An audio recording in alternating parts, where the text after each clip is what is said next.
Imagine a world where noble women, cloaked in silks and pearls, were expected to embody chastity, obedience, and silence. Yet behind palace walls, many carefully hand-picked lovers of their own. Yes, while history books often paint noble women as passive pawns in dynastic marriages, the truth is far more scandalous. From queens and duchesses to countesses and court ladies, many did not only take lovers, but openly shaped their own networks of passion. Some lovers were chosen for romance, some for power, and others purely for physical pleasure. And the secrets they kept, the risks they took, could shock even modern audiences. The question we'll uncover tonight is not just that noble women had lovers, but how they chose them, what they expected from them, and how they kept these affairs alive in a world that punished women far more harshly than men. Before we journey deeper, take a moment. Where are you listening from tonight? Is it late at night, your headphones on as you sink into bed? Or is it early morning, with your eyes still heavy, ready to drift back into dreams? Wherever you are, this is your invitation to step into another time. And if you love these kinds of forbidden, sensual stories from history, make sure to subscribe to Whispers of History. Your support helps us keep uncovering the tales others are too afraid to tell. The scandals hidden in palaces, the passions whispered in shadows, and the lives of women history often silenced. To understand why noble women chose lovers, you must first understand their marriages. For the vast majority of noble women, marriage was a transaction, not a romance. They were often married off in their teens to much older men, chosen for wealth, titles, or alliances. These unions left many noble women trapped in loveless, even brutal marriages. Some husbands flaunted their own mistresses, treating wives as little more than vessels for heirs. In this suffocating environment, many noble women craved intimacy, passion, and control. Taking a lover was not simply rebellion, it was survival. And for some, it was a way to reclaim their own bodies and desires in a world that denied them both. But how did a noble woman choose her lover? This was where strategy, subtlety, and intuition came into play. Unlike men who could openly pursue mistresses, noble women risked everything. They sought men who were discreet, loyal, and willing to risk scandal themselves. Sometimes it was a courtier with quick wit and charm, other times a soldier with strength and bravery. Beauty mattered, but trust mattered more. A single careless word could destroy a woman's reputation forever. Letters from the French and Italian courts reveal how women tested the loyalty of men before admitting them into their private world. They would offer small secrets, small favors, and watch closely. Would he keep them, or would whispers spread? Only those who passed this test were chosen as lovers. The process was far from purely emotional. It was also deeply sensual. Noble women often orchestrated their seductions with artistry. Clothing, gestures, and glances were weapons. A lowered fan, a hand brushing against a sleeve, a daring whisper behind the safety of a veil. Each move was calculated to spark desire while avoiding discovery.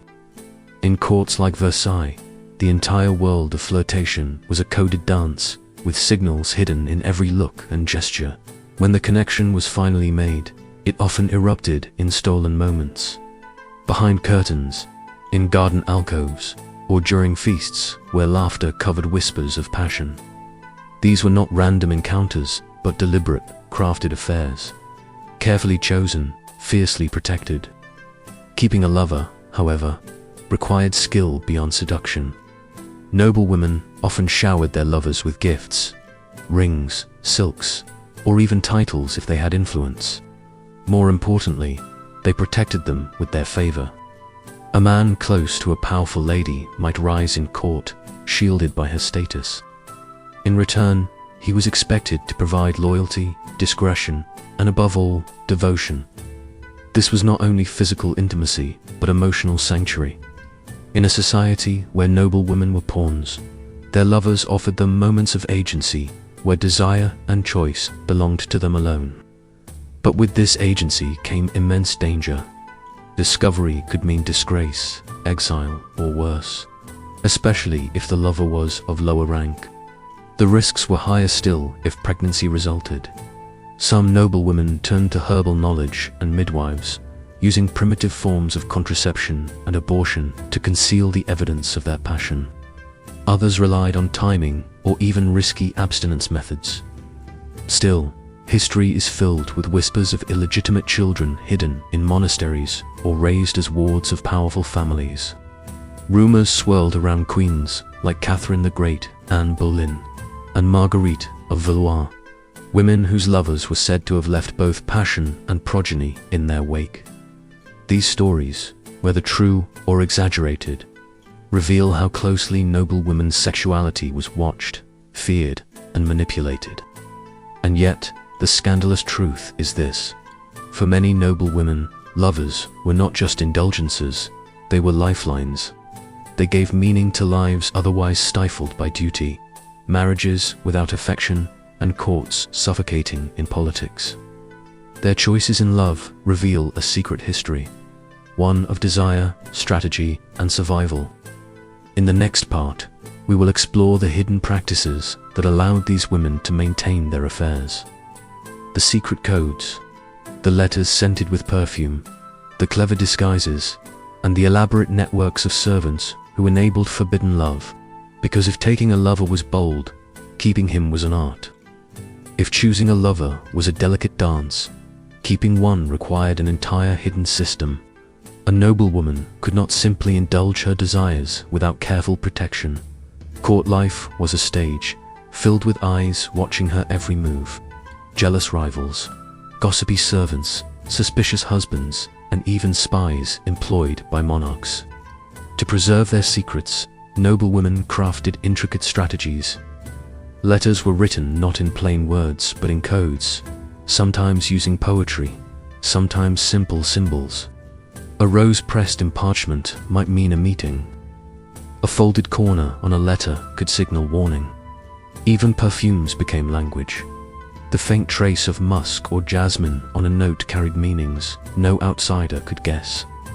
Every detail was calculated. The written word was perhaps the most dangerous weapon of all. Love letters had the power to ignite passion, but also to destroy reputations if discovered.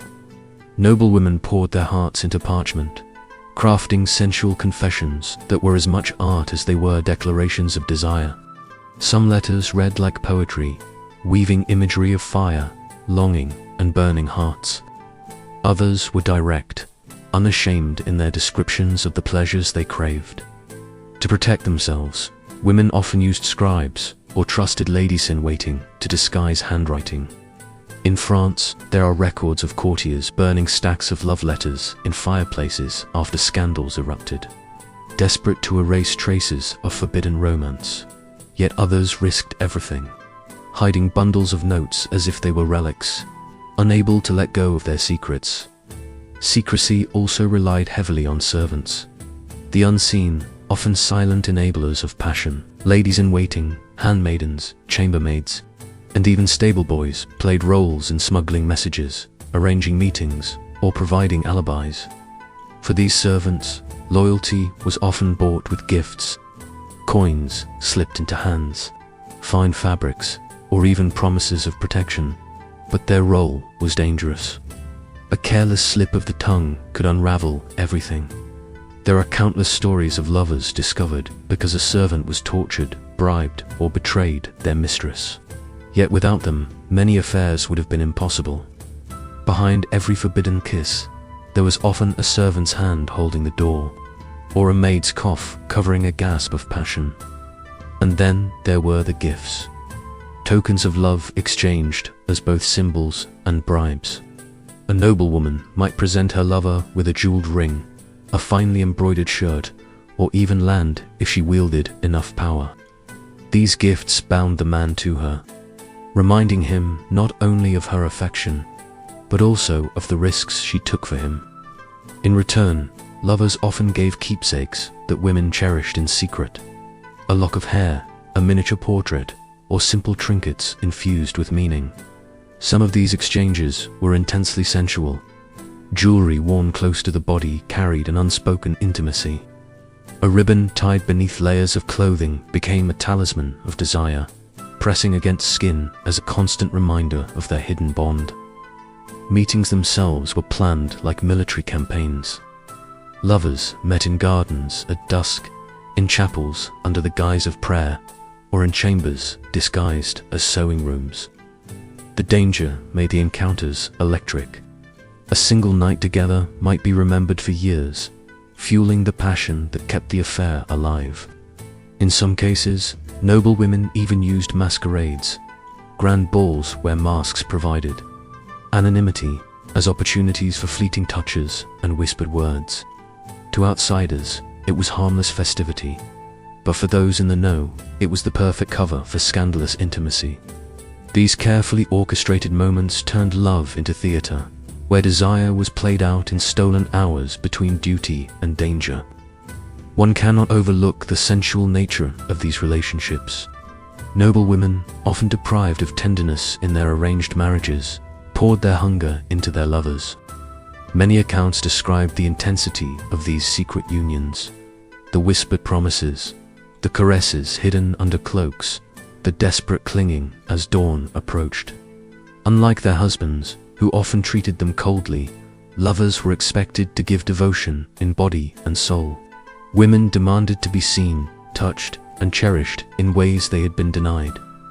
For them, these affairs were not casual indulgences, but lifelines, a reclamation of pleasure and identity in a society that suppressed both. Yet, with every embrace came the constant shadow of danger. Rumors spread quickly in noble courts. A single jealous rival could ruin everything by whispering suspicions. And once suspicion was aroused, even the smallest gestures, a glance too long, a smile too intimate, could be twisted into evidence. That fear heightened the passion, making each kiss feel stolen from fate itself. Love, in this world, was not soft and safe. It was risky, burning, and scandalous. And the higher the risk, the deeper the obsession became. In the next part, we will peel back the veil on the most shocking aspect of these affairs. What truly happened when noblewomen were caught, and how punishment could be as brutal as the love was intoxicating. If desire gave noblewomen power, discovery could take everything away. For as intoxicating as these affairs were, the risk of exposure haunted every secret embrace. A nobleman caught in adultery might endure mockery, but for women, the punishment was often ruin. Their honor was tied not to themselves, but to their families, their husbands, and even their kingdoms. To be accused of infidelity was to unravel an entire lineage's reputation. For queens, the stakes were even higher. Suspicion of adultery could cast doubt on the legitimacy of heirs, threatening dynasties themselves. Every stolen kiss was shadowed by the possibility of disaster. And yet, countless women still risked everything, a testament to just how deeply they craved love, intimacy, and escape. The punishments varied depending on the woman's rank. Some noble women who were merely suspected of affairs were locked away in convents, their voices silenced forever behind monastery walls. Others were publicly disgraced, their lovers banished or executed, while they were stripped of lands and titles. In extreme cases, accusations led to death. Anne Boleyn, perhaps the most infamous example, was condemned in part due to charges of adultery, charges that historians now debate as politically motivated. Her fate reveals just how dangerous desire could be when tangled with power. A woman's body, her choices, even her whispers of passion could be weaponized against her, often by the very men who were free to indulge their own affairs without consequence. Not all discoveries came from enemies. Sometimes, betrayal came from within. Jealous rivals at court often exploited women's weaknesses. Servants who once carried letters could be bribed into revealing secrets. A single love note found in the wrong drawer might be enough to destroy a woman's life. Even husbands, often indifferent or unfaithful themselves, could turn cruel if their pride was wounded. In Renaissance Italy, Records tell of noblewomen locked in towers or poisoned quietly, their deaths masked as illness. Others endured humiliating trials, where intimate details of their private lives were dragged into public scrutiny. In many cases, the punishment wasn't just physical but psychological. The shame of exposure, the whispers that followed them, the cold silence of a court that once adored them. The consequences weren't always evenly applied. Queens and powerful duchesses sometimes leveraged their status to shield themselves. Catherine the Great of Russia, though centuries later, famously took multiple lovers, many openly. Her rank gave her protection, though it also fed endless gossip. Lesser noblewomen rarely enjoyed such luxury. They relied on their ability to weave secrecy so tightly that no rumor could escape. But when protection failed, even the most powerful could fall. Scandal was a weapon, and in court politics, it was wielded ruthlessly. To accuse a woman of infidelity was to weaken her family's power, sometimes even to topple kingdoms. Adultery wasn't just sin, it was politics. What made these stories even more scandalous was the undeniable sensuality that leaked into the records.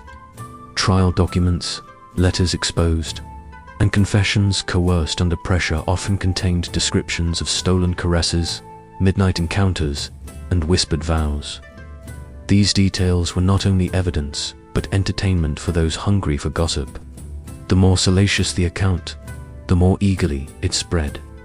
A noblewoman's downfall could become a spectacle, feeding the curiosity of courts across Europe. In a society that pretended to demand chastity, there was nothing more fascinating or profitable than watching a woman's desire unravel her. And yet, some women defied the punishments. Some lovers escaped with them, vanishing into exile or disguising themselves in convents and rural estates. Others leveraged their charisma to return to power even after scandal. The most remarkable of these women were those who turned their reputation for passion into strength, cultivating an aura of danger and seduction that made them unforgettable. These were women who understood that while society punished desire, it also secretly craved it. To be scandalous was to be immortalized in whispers and ink.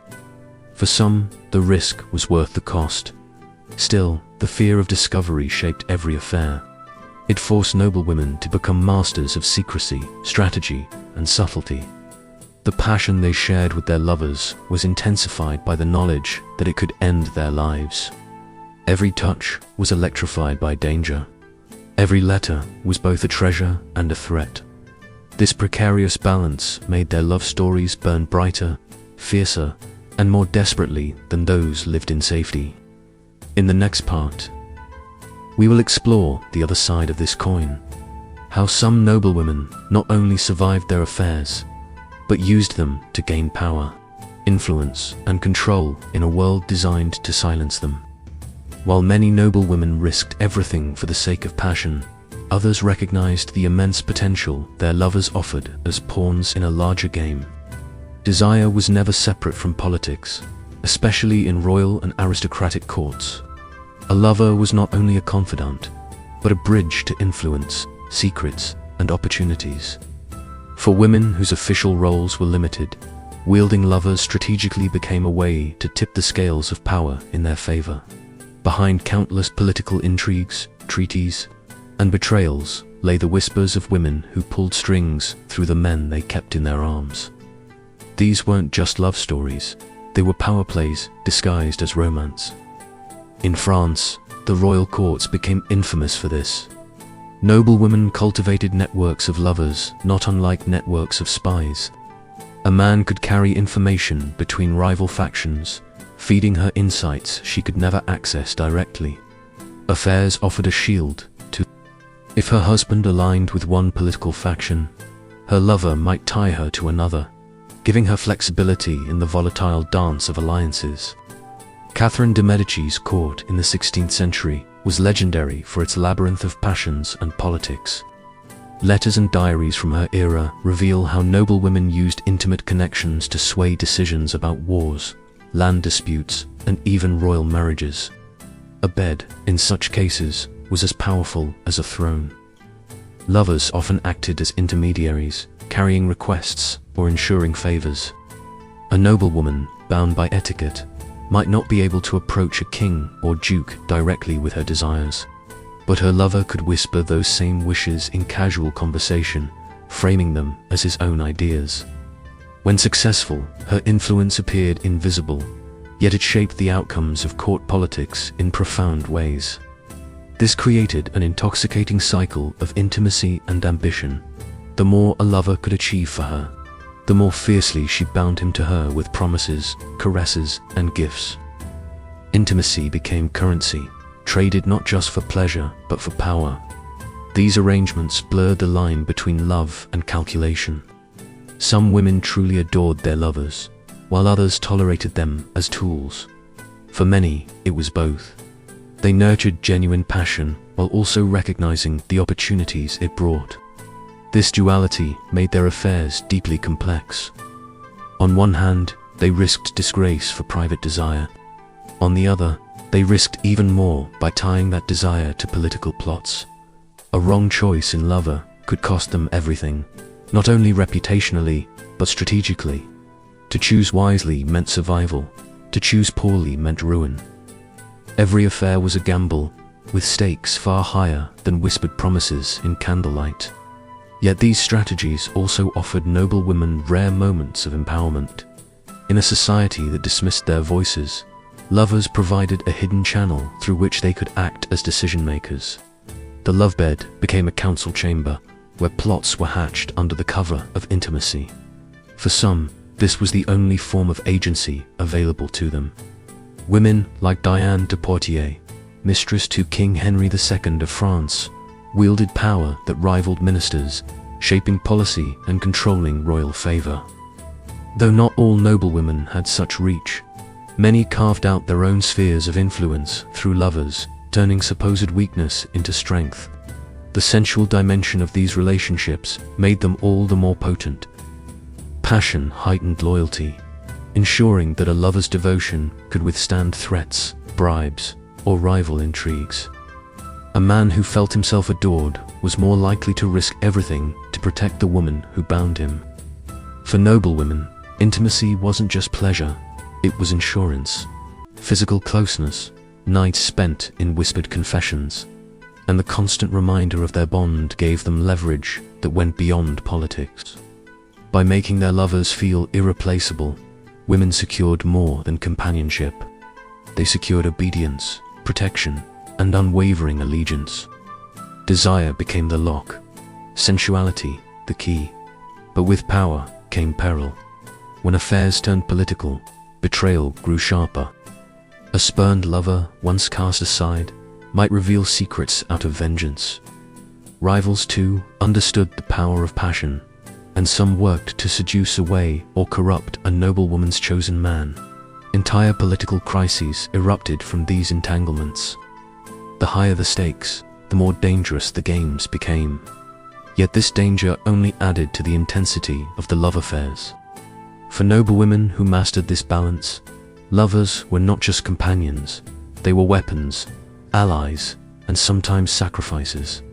In the next part, we will peel back the veil on the private, sensual practices of these relationships, exploring how noblewomen and their lovers fulfilled not just political but intimate desires, crafting lives both scandalous and unforgettable. Beyond the courts, the whispers, and the politics, the most intimate realm of these forbidden romances lay behind closed doors. What took place in private was the true essence of why noblewomen risked their lives, their reputations, and their families for passion. Unlike their arranged marriages, where duty often overshadowed intimacy, their lovers provided freedom to explore desire in ways rarely spoken of.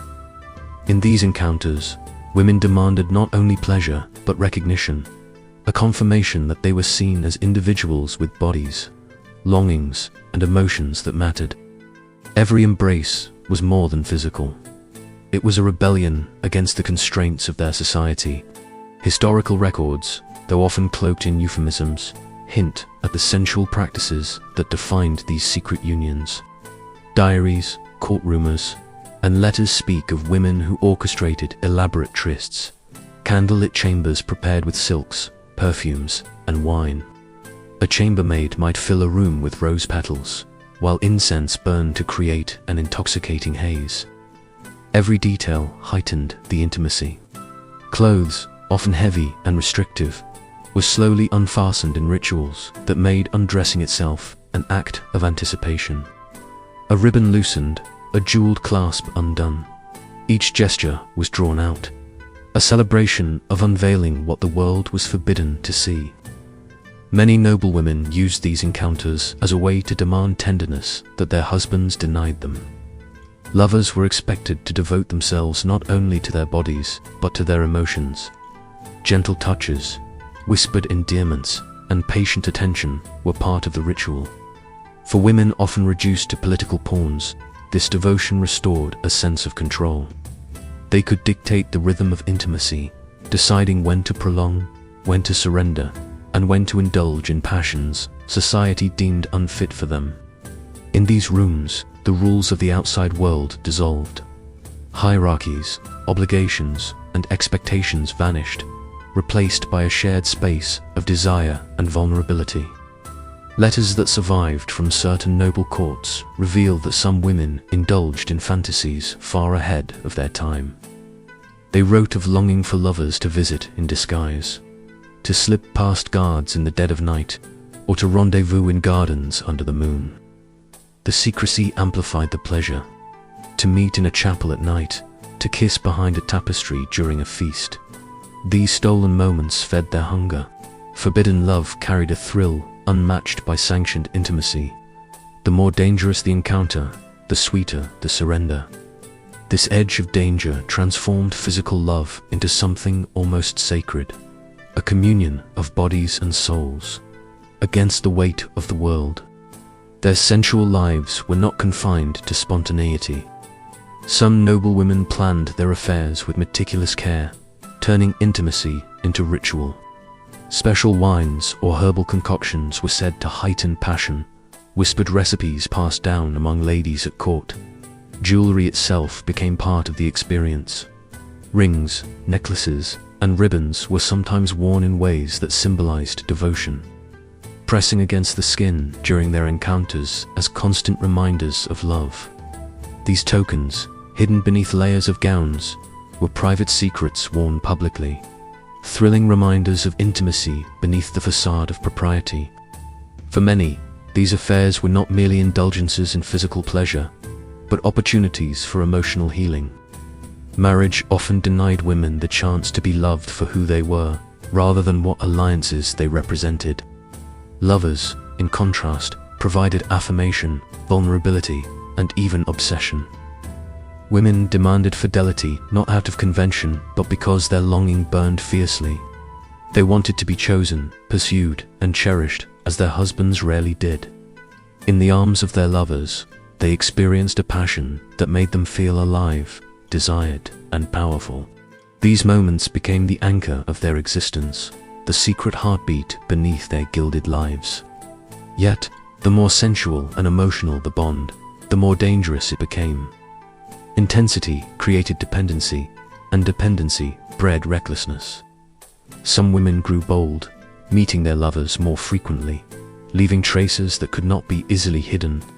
Others began to prioritize their lovers over their families or political obligations, a dangerous imbalance in a world built on appearances.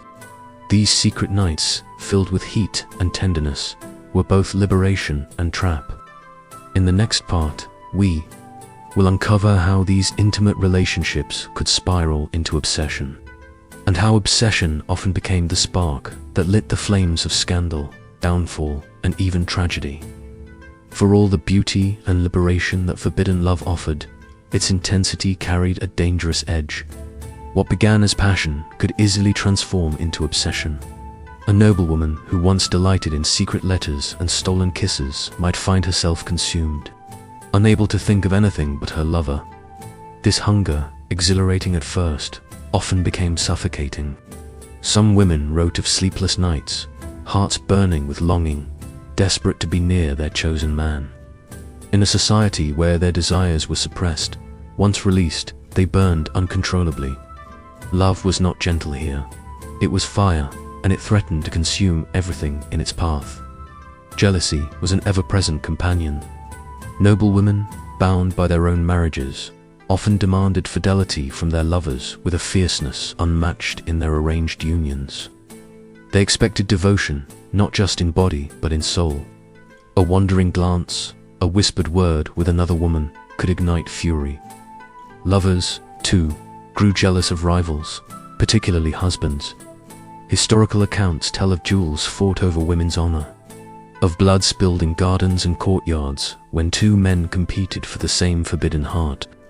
In these moments, affairs ceased to be secret delights and became violent spectacles, threatening to expose everything. The danger of discovery was heightened by obsession.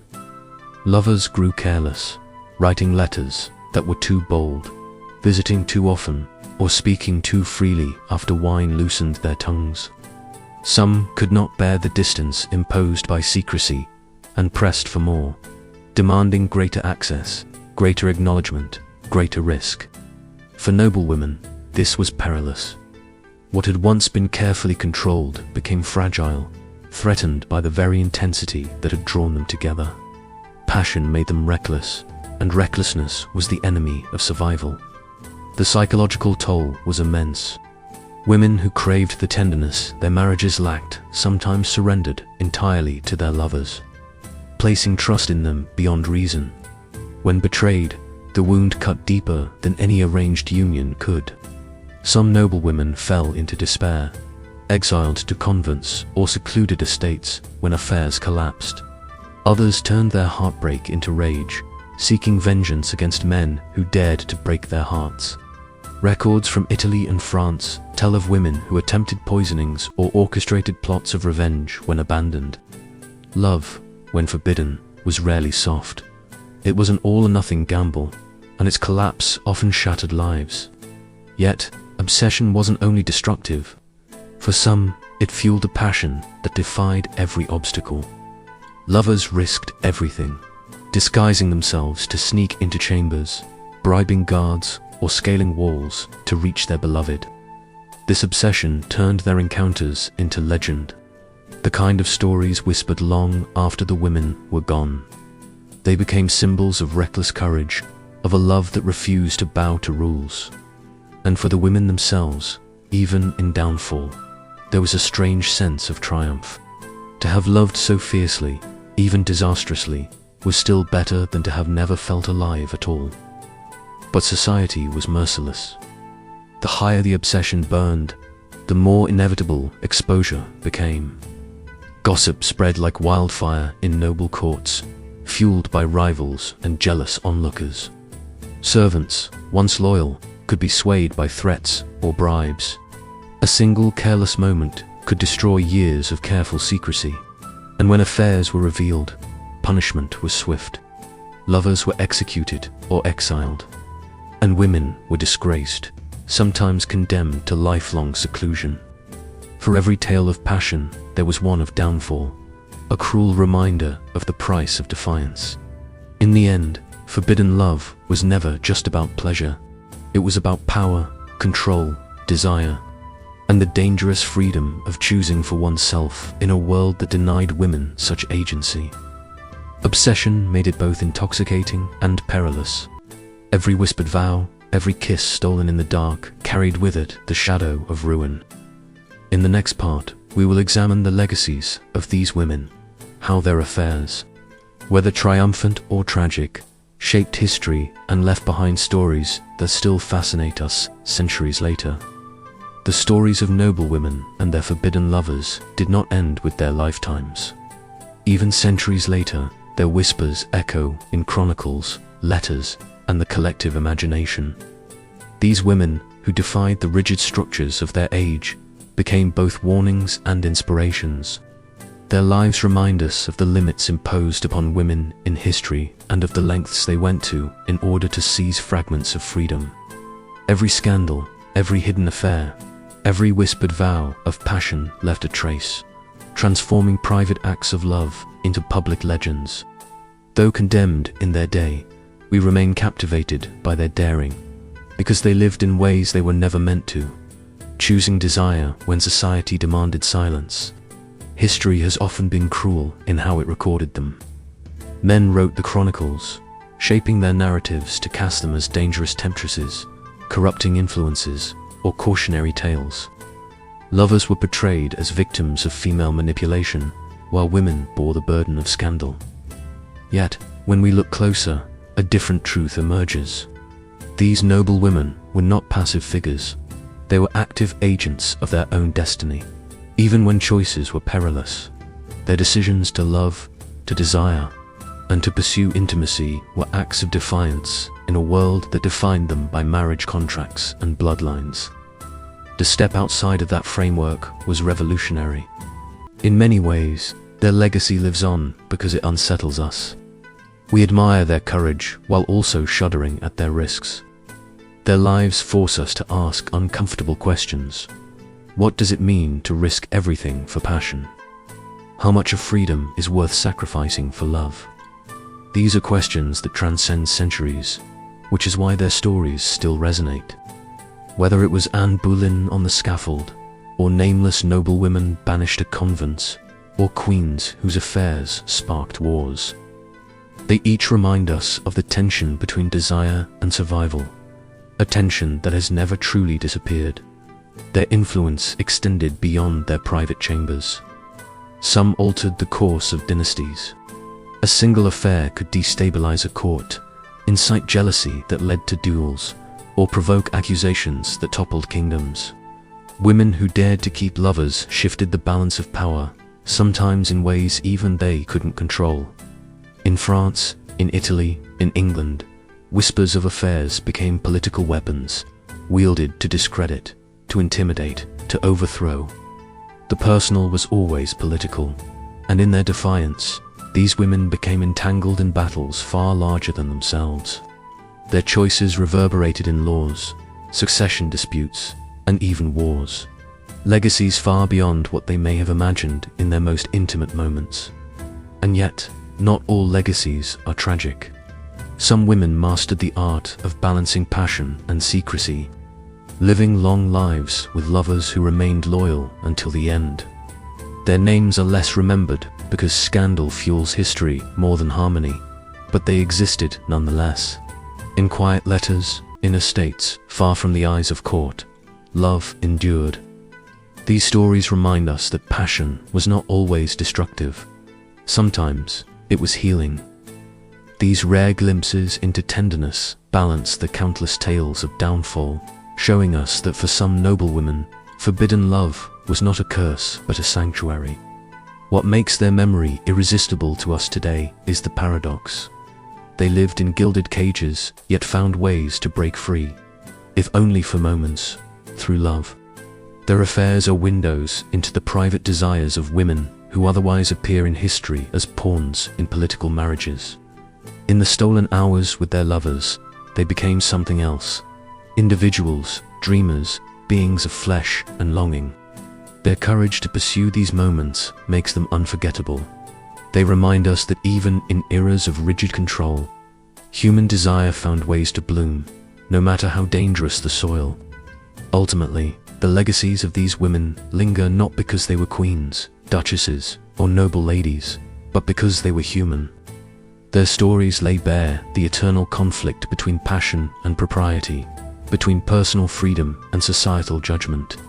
That conflict still speaks to us, still stirs curiosity, still draws us to their whispered histories. Their lives ended long ago, but their echoes remain, telling us that love, forbidden, dangerous, reckless, is one of the few forces strong enough to defy the rules of empires. And as long as we crave stories of courage and desire, their secrets will never truly fade.